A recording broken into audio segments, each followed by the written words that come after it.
कदमों में भी तकान थी, घर भी करीब था। गज़ल परवीन शाकिर, आवाज़ सादिया रफ़ीक, पेशकश दानिश-सरा।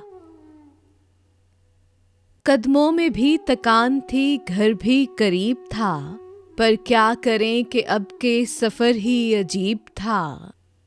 निकले अगर तो चाँद दरीचे में रुक भी जाए, इस शहरे बेचराग में किसका नसीब था।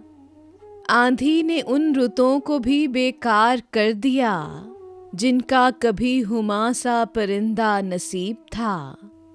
कुछ अपने आप से ही उसे कशमकश न थी, मुझ में भी कोई शख्स उसी का रकीब था। पूछा किसी ने मूल तो हैरान रह गया, अपनी निगाह में कोई कितना गरीब था। मक्तल से आने वाली हवा को भी कब मिला, ऐसा कोई दरीचा के जो बेसलीब था। कदमों में भी तकान थी, घर भी करीब था, पर क्या करें कि अब के सफ़र ही अजीब था।